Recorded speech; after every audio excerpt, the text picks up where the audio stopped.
Les Golden Tech 2025 hein, ne serait rien sans nos partenaires. Eh bien, on continue à les accueillir.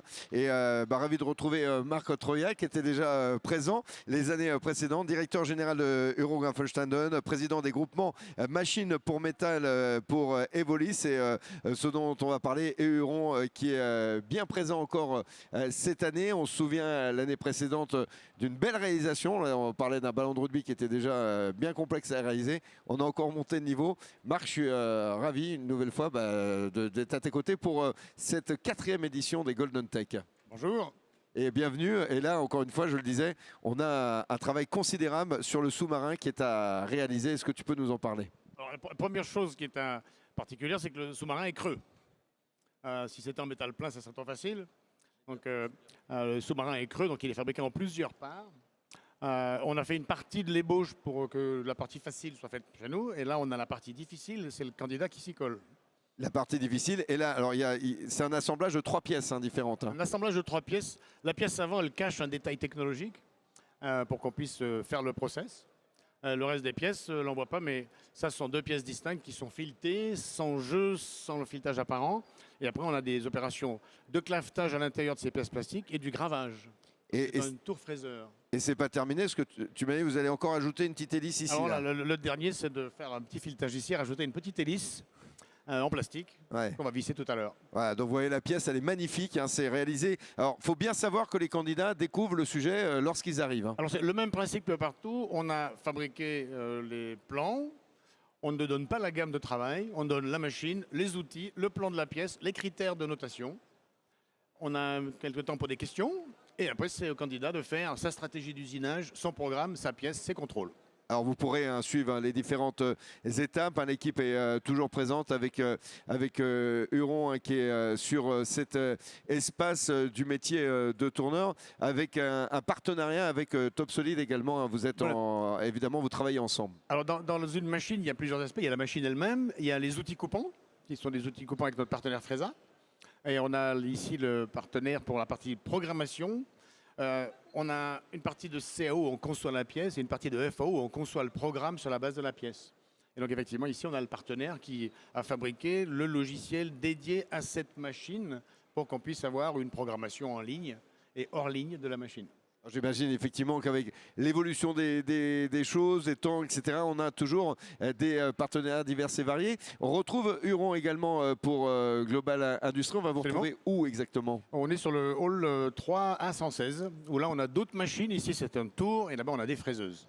Alors on a les fraiseuses. Qu'est-ce qu'on va mettre en avant cette année pour l'édition 2025? Alors on fabrique des machines plutôt de grande dimension, qui sont un peu difficiles à installer sur un salon.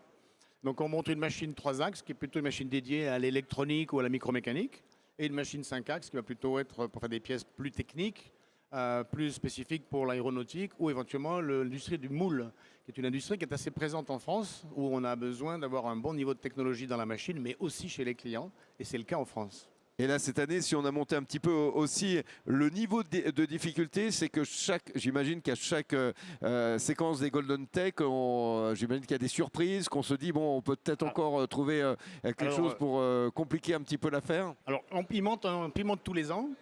L'année dernière, on a eu un seul candidat qui était au bout. Donc, on était déjà très challenging. Et cette année, on espère avoir 2 candidats, voire 3 candidats qui puissent avoir une notation, pour qu'on puisse avoir une médaille d'or, d'argent et une médaille de bronze. L'année dernière, on avait vraiment un candidat qui a vraiment démontré. Les autres n'avaient pas du tout réussi à finir la pièce. Donc on avait été peut-être un petit peu trop agressif. Alors je tiens à préciser que cette pièce, elle a été réalisée sur place.